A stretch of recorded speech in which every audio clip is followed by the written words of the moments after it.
പലതും കാട്ടും. ഭ്രാന്തന്മാർ കണ്ടില്ലേ, രൗദ്രമായി പെരുമാറുക എന്നാ കോപം ഉണ്ടായിട്ട് പഠിച്ചു മാന്തുമൊക്കെ ചെയ്യും എന്ന് തുടങ്ങി പല അത്ഭുത പ്രതിഭാസങ്ങളും ഈ ഖരീൻ മൂലം ഉണ്ടാകാം. വിശുദ്ധ ഖുർആനിലെ 113, 114 അധ്യായങ്ങൾ ഇവയിൽ നിന്നുള്ള രക്ഷയുടെയും മോചനത്തിന്റെയും സന്ദേശം നൽകുന്നു. അപ്പൊ അതിന് ഡോക്ടറെ കാണിച്ചിട്ടൊന്നും കാര്യമല്ല. കുല്ലാഹു റബ്ബിൽ ഫൽക്കും കുല്ലാഹു റബ്ബിൻ നാസും ആണ് അതിന്റെ ചികിത്സ. എങ്ങനെ അതുകൊണ്ട് ചികിത്സിക്കാം മടവൂരികളെ? ഒന്ന് പറഞ്ഞു തരണം. നിങ്ങൾ ഖുർആൻ തെറാപ്പി തന്നെ കളിയാക്കുന്നുണ്ടല്ലോ. നിങ്ങൾ ആളെ എഴുതി CM മൗലവി ആലുവ ഇന്ന് വരെ തിരുത്തിയിട്ടില്ല. നാണമുണ്ടോ നിങ്ങൾക്ക് ഞങ്ങളെ കുറിച്ച് ആരോപണം പറയാൻ?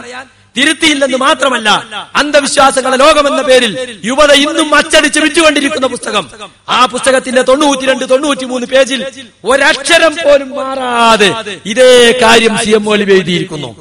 ആ പുസ്തകത്തിന് നിങ്ങൾ കൊടുത്ത പരസ്യം എന്താ അറിയോ? അന്ധവിശ്വാസങ്ങളുടെ പിന്നാമ്പുറങ്ങളിലേക്ക് എത്തി നോക്കുന്ന ഈ കൃതി മലയാളികൾക്ക് പ്രയോജനപ്പെടും.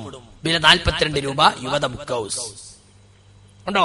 അപ്പൊ ഇത് ഖുർആനിന്റെ സുന്നത്തിന്റെ അടിസ്ഥാനത്തിൽ CM മൗലവി എഴുതിയതാണോ? എങ്കിൽ ഇന്നത് അന്ധവിശ്വാസമായത് എങ്ങനെ? നിങ്ങൾ പറഞ്ഞാൽ അത് യഥാർത്ഥ വിശ്വാസവും KNM പറഞ്ഞാൽ അന്ധവിശ്വാസവും. അപ്പൊ പറയുന്ന ആളെ തരം നോക്കിയിട്ടാ ഒരു കാര്യം വിശ്വാസം അന്ധവിശ്വാസം തീരുമാനിക്കല് തന്നെ. എന്താ ഇതിന്റെ മാനദണ്ഡം? CM മൗലവി നിങ്ങളെ കൂടെ ഉള്ള ആളായി, അയാൾ നിങ്ങളെ ഗ്രൂപ്പിൽ നിന്ന് രാജിവെച്ച അപ്പൊ നിങ്ങൾ ഫോട്ടോ സ്റ്റാറ്റ് എടുത്ത് ഞങ്ങൾക്ക് എതിരിൽ വരൂലേ? അപ്പൊ ആള് പറയണ ആൾക്കനുസരിച്ച വിശ്വാസം അന്ധവിശ്വാസം. ഉളുപ്പുണ്ടെങ്കിൽ കടവത്തൂരെ മടവൂരികൾ തിരുത്തിക്കട്ടെ. ഇവിടെ പാഞ്ഞ് നെഞ്ഞത്തിയേറുന്നുണ്ടല്ലോ കുറെ കാലായി തുടങ്ങിയിട്ട്. ഞങ്ങൾ ഇവിടെ അന്ധവിശ്വാസം പ്രചരിപ്പിക്കുന്നു. നിങ്ങൾ പ്രചരിപ്പിച്ചല്ലേ? പോയി തിരുത്തിക്ക് മർക്കസ് ദേവിക്ക് ചെല്ലും. ഇത് നമ്മളെ അച്ചടിച്ചു വിട്ടതല്ലേ? നമ്മളെ യുവതാ ബുക്ക് ഹൗസിൽ ഇന്നും വിറ്റുകൊണ്ടിരിക്കുന്നില്ലേ? ഇത് തിരുത്തിയിട്ടുണ്ടോ? പോയി ചോദിക്കും ഉളുപ്പുണ്ടെങ്കിൽ. ഞങ്ങളെ കുറിച്ച് പറയല്ല. അപ്പൊ സുഹൃത്തുക്കളെ, ഇങ്ങനെ രോഗം ഉണ്ടാക്കും ഭ്രാന്ത് ഉണ്ടാക്കും എന്നൊക്കെ മുമ്പ് എഴുതിയിട്ടുണ്ട്. അത് ഖുർആന്റെ സുന്നത്തിന്റെ അടിസ്ഥാനത്തിൽ എഴുതിയത് തന്നെയാണ്. പിന്നെ എങ്ങനെ അന്ധവിശ്വാസമായി ഇന്ന്? ആരാപ്പ പിന്നോട്ട് പോയത്? ഞങ്ങളാ പിന്നോട്ട് പോയത്. ഇത് നമ്മൾ രണ്ടു കൂട്ടർ ഒരുമിച്ചുള്ള എഴുതിയല്ല 2001. അതിന്റെ പിറ്റേത്തെ കൊല്ലം ഞങ്ങൾ പിരിഞ്ഞു പോയത്.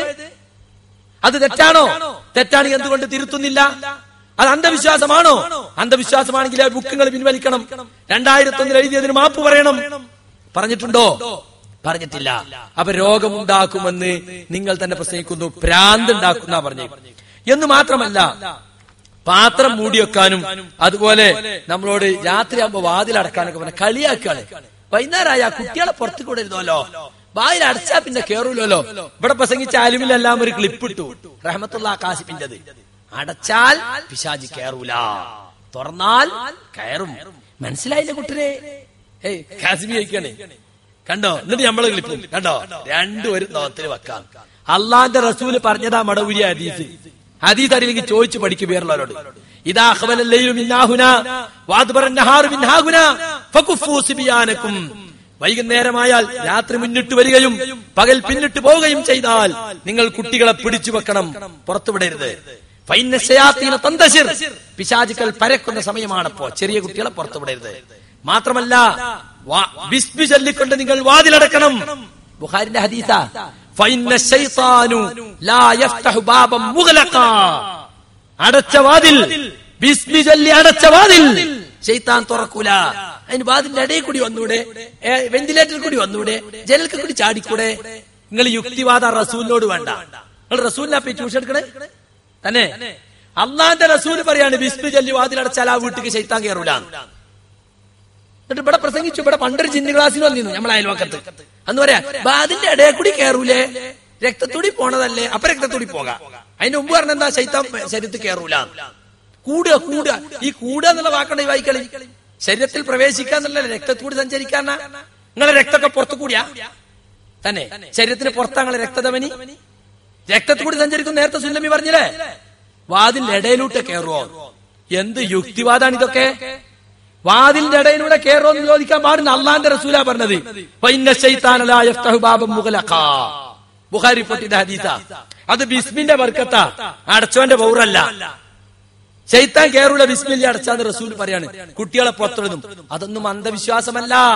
നിങ്ങൾക്ക് അന്ധവിശ്വാസം എന്താ വിശ്വാസം എന്താന്ന് തിരിഞ്ഞിട്ടില്ല. അന്ധവിശ്വാസത്തിന്റെയും വിശ്വാസത്തിന്റെയും മാനദണ്ഡം ഖുർആനിലും ഹദീസിലും ഉള്ളതാണോ? അത് അന്ധവിശ്വാസമല്ല. ഖുർആനിലും ഹദീസിലെയും തത്വങ്ങൾക്കെതിരാണോ? അതാണ് അന്ധവിശ്വാസം. ഇത് സഹിഹായ ഹദീസിൽ വന്ന കാര്യമാണ്. അതിനെ നിങ്ങൾ പരിഹസിക്കരുത്. വേണ്ട. ഈ സുല്ലമിയുടെ തന്നെ പുസ്തകത്തിൽ ഈ വക ഹദീസിൽ കൊടുത്തിട്ടില്ലേ? അമാനി മൗലവി കൊടുക്കണത് കേട്ടോളൂ. അമാനി മൗലവിയുടെ ഇസ്ലാമിക ജീവിതം എന്ന പുസ്തകത്തിൽ അദ്ദേഹം വേഷഭൂഷണങ്ങൾ എന്ന തടുത്തു കൊടുക്കാണ്. നബി സല്ലല്ലാഹു അലൈഹി വസല്ലം പറഞ്ഞു, പാത്രങ്ങൾ മൂടി വെക്കുക, വെള്ളത്തൊട്ടികൾ കെട്ടി അടച്ചു വെക്കുക, വാതിലുകൾ അടക്കുകയും ചെയ്യുക. സന്ധ്യാസമയത്ത് ശിശുക്കളെ പുറത്തുവിടരുത്. കാരണം ആ നേരത്ത് ജിന്നുകൾക്ക് ഒരു വിഹാരവും റാഞ്ചലുമുണ്ട്.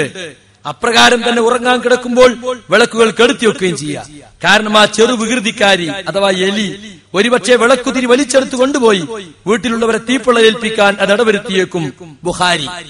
മുസ്ലിമിന്റെ നിവേദനത്തിൽ പാത്രം അടച്ചു വെക്കുന്നതിനെ കുറിച്ച് ഇത്ര കൂടിയുണ്ട്. ഇനി ഒരാൾക്ക് ഒന്നും കിട്ടിയില്ല, വിസ്മി ചൊല്ലി പാത്രത്തിന് മീതെ വിലങ്ങത്തിൽ ഒരു മരക്കൊള്ളി വെക്കാനേ കഴിയുമെങ്കിൽ അയാൾ അപ്രകാരമെങ്കിലും ചെയ്യട്ടെ. ഇതൊക്കെ റസൂലുള്ളാഹിന്റെ ഹദീസിന്റെ അടിസ്ഥാനത്തിൽ ഇവിടെ മുജാഹിദ് പണ്ഡിതന്മാർ നേരത്തെ പഠിപ്പിച്ചിട്ടുള്ള അമാനി മൗലവിയുടെ ഇസ്ലാമിക ജീവിതം പേജ് 37 കണ്ടോ? നമ്മൾ പറഞ്ഞതാ എന്ന് മാത്രമല്ല, ഇതുപോലുള്ള ഒരുപാട് സംഗതികൾ ഇവരുടെ തന്നെ ഹദീസ് സമാഹാരം ഇറങ്ങിയിട്ടുണ്ടല്ലോ. ആ ഹദീസ് സമാഹാരത്തിൽ എന്താ ഉള്ളത്? അമാനി മൗലവിയുടെ പുസ്തകത്തിന്റെ ഈ ഇസ്ലാമിക ജീവിതത്തിന്റെ 461 പേജിൽ ഹദീസ് കേട്ടോളൂ. അബ്ദുല്ലാഹ് ബിൻ മസൂദിന്റെ ഭാര്യ സൈനബ് റളിയല്ലാഹു അൻഹ റിപ്പോർട്ട് ചെയ്യുന്നത്. അവർ പറയാണ്, അബ്ദുള്ള അഥവാ സൈനബിന്റെ ഭർത്താവ് എന്റെ കഴുത്തിൽ ഒരു നൂല് കണ്ടു. അദ്ദേഹം ചോദിച്ചു, ഇതെന്താണ്? ഞാൻ പറഞ്ഞു, അതെനിക്ക് മന്ത്രിച്ചു കിട്ടിയൊരു നൂലാണ്. അദ്ദേഹം അത് വാങ്ങി പൊട്ടിച്ചു കളഞ്ഞു. തുടർന്ന് ഇപ്രകാരം പറയുകയും ചെയ്തു, അബ്ദുള്ളയുടെ വീട്ടുകാർക്ക് ശിർക്കിന്റെ ആവശ്യമില്ല, മന്ത്രവും മുറുക്കും മാരണവും ഒക്കെ ശിർക്കാണെന്ന് റസൂൽ സല്ലല്ലാഹു അലൈഹി വസല്ലം തിരുമേനി പറയുന്നത് ഞാൻ കേട്ടിട്ടുണ്ട്. ഈ ഹദീസ് സുല്ലമിന്റെ അനുഷ്ഠാന മുറകൾ എന്ന പുസ്തകത്തിൽ കൊടുത്തിട്ടുണ്ട്. ഞാൻ പോയി വായിച്ച അത്രേ. എന്നാ ഹദീസിന്റെ വാക്യം എന്താ? വാല് വിട്ടു, തലെടുത്തു, വാല് വിട്ടു, വാല് കേട്ടോളി. ഞാൻ പറഞ്ഞു, താങ്കൾ എന്താണ് ഇങ്ങനെ പറയുന്നത്? സൈനബ ഭർത്താവിനായ അബ്ദുല്ലാഹ് ബിൻ മസൂദ് എന്ന സഹാബിയോട് ചോദിക്കാണ്. എന്റെ കണ്ണ് വേദനിച്ച് നീരൊഴുകിക്കൊണ്ടിരുന്നു.